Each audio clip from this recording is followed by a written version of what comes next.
नमस्कार दोस्तों, राशि चक्र इस चैनल में आपका स्वागत है। दोस्तों, आज हम लोग नवंबर 2022 का संपूर्ण राशिफल के बारे में जानने वाले हैं और राशि है धनु।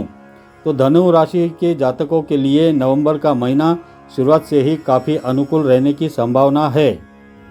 आपकी आमदनी में भी बढ़ोतरी दिखाई देगी और पारिवारिक जीवन भी संतुष्टि प्रदान करने वाला रहेगा।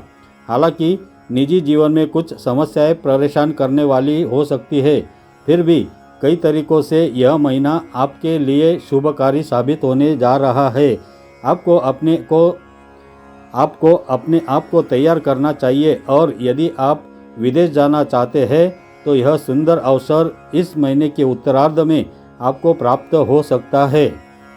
नवंबर का यह महीना आपके जीवन के लिए कैसा रहेगा और परिवार, करियर, स्वास्थ्य, प्रेम आदि क्षेत्रों में आपको कैसे फल प्राप्त होंगे, यह जानने के लिए कृपया ये वीडियो पूरा देखें। तो यदि आपके करियर के दृष्टिकोण से देखें तो दशम भाव पर पूरे महीने बृहस्पति महाराज वक्री अवस्था में दृष्टि डाले रखेंगे, जिसके परिणाम स्वरूप कार्य क्षेत्र में शुभ स्थितियां निर्माण होगा। आप अपनी मेहनत का लोहा मनवाने में कामयाब रहेंगे और आपके काम में बरकत होगी। लोग आपके काम की तारीफ करेंगे, आपसे महत्वपूर्ण कार्य में सलाह लेने आएंगे और आपको अपनी कार्यकुशलता दिखाने का पूरा मौका मिलेगा। आप खूब मेहनत करेंगे और जी जान लगाकर अपने काम को बहुत सही समय पर और सही तरीके से निपटाने में कामयाब हो सकते हैं, जिससे नौकरी में आपकी छुट्टियां अच्छी होगी। आपके संबंध आपके वरिष्ठ अधिकारियों से भी अनुकूल बनेंगे। वह आपको इस महीने के दौरान काफ़ी मदद करते हुए नज़र आएंगे और उनकी वजह से आप नौकरी में अपनी एक अच्छी पोजीशन बनाए रखने में कामयाब रहेंगे। मंगल महाराज के छठे भाव में गोचर करने से महीने के उत्तरार्ध में कार्य क्षेत्र में हल्की फुल्की चुनौतियां आएंगी, लेकिन आप उन पर विजय प्राप्त कर लेंगे। कुछ आपके विरोधी सक्रिय होने का प्रयास करेंगे, लेकिन आप अपनी कुशलता से उनको हरा देंगे और अपनी नौकरी में कठिन प्रयास जरूर करेंगे। यदि आप कोई व्यापार करते हैं तो महीने की शुरुआत कुछ उतार चढ़ाव से भरी रह सकती है। सप्तम भाव में वक्री अवस्था में मंगल की उपस्थिति है, जिसका असर आपके व्यवसाय पर पड़ सकता है। 13 तारीख को मंगल के छठे भाव में वक्री राशि में प्रवेश कर जाने से व्यापार की स्थितियों में और भी ज़्यादा सुधार होने की उम्मीद की जा सकती है।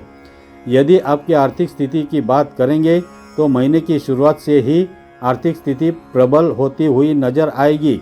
एक तरफ तो आपके दूसरे भाव में शनि महाराज अपनी ही राशि में विराजमान होकर धन संचय की स्थिति का निर्माण कर रहे हैं और आपके बैंक बैलेंस को बढ़ाने में मददगार बनेंगे।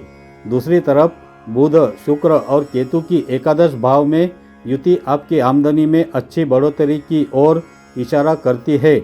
आपके एक से अधिक माध्यमों से धन प्राप्ति के योग बन सकते हैं।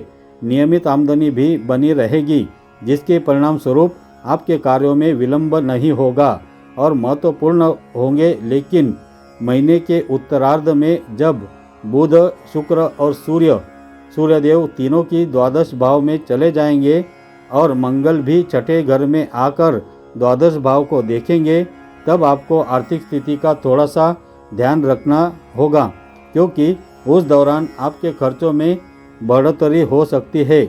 आप अपनी सुख सुविधाओं के साथ साथ कुछ जरूरी काम पर भी खर्च करेंगे, इसलिए एक सामंजस्य बनाए रखना बेहतर होगा। यदि आपके स्वास्थ्य की बात करें तो स्वास्थ्य में सुधार रहेगा। असंतुलित खानपान आपको एसिडिटी या गैस की तकलीफ दे सकता है।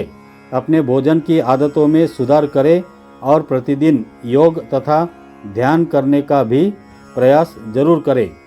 यदि प्रेम संबंधों की बात की जाए तो पंचम भाव में राहु की उपस्थिति और महीने की शुरुआत में शुक्र और बुध की पंचम भाव पर दृष्टि होने से आपके प्रेम जीवन के लिए यह एक अच्छा समय होगा।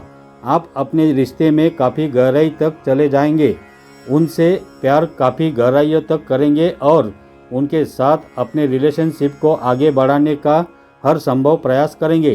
प्रेम संबंधी मामलों के लिए यह सप्ताह अनुकूल दिखाई देता है। आपको अपने प्रियतम की बातें सुनने और समझनी चाहिए तथा एक दूसरे को समय देना चाहिए। आवश्यक हो तो कहीं बाहर खाने जाए या फिर कहीं घूमने जाए और एक दूसरे की बात का समर्थन करें। इससे आपका रिश्ता परिपक्व होगा। यदि विवाहित जातकों की बात करें तो कुंडली के सप्तम भाव में मंगल महाराज वक्री अवस्था में विराजमान होकर आप और आपके जीवन साथी के बीच कहासुनी और वाद विवाद की स्थिति बन सकती है। मंगल की वक्री अवस्था इसमें आग में घी डालने का काम कर सकती है। इसलिए इस दौरान बेहद सावधान और सतर्क रहे और कोई भी ऐसा काम या बात ना करे जिससे आपके बीच वाद विवाद ज़्यादा बढ़ जाए। हालांकि जब मंगल महाराज आपके छठे घर में गोचर कर जाएंगे तभी नई स्थितियों में अंतर आएगा और आपके बीच प्रेम फिर से बहाल हो जाएगा और रिश्ते में चली आ रही तल्खियाँ कम होगी तथा आप एक दूसरे को अच्छा समय भी दे पाएंगे। द्वादश भाव में शुक्र और बुध के प्रवेश से आपके अंतरंग संबंधों में बढ़ोतरी होगी और रिश्ते में प्रेम बढ़ेगा। जीवन साथी के साथ किसी लंबी यात्रा या विदेश जाने की संभावना बन सकती है। आपकी राशि के दूसरे भाव में शनि महाराज अपनी ही राशि मकर में विराजमान रहेंगे, जिससे परिवार से कुछ दूरी बन सकती है। आपकी बात करने का तरीका स्पष्ट हो तो होगा, लेकिन कुछ ऐसा होगा जो लोगों को कड़वा लगता है, क्योंकि आप मीठी बातें न करके स्पष्ट और लगती हुई बातें कर सकते हैं जो सामने वाले को चुभ सकती है। इससे परिवार का माहौल बिगड़ सकता है।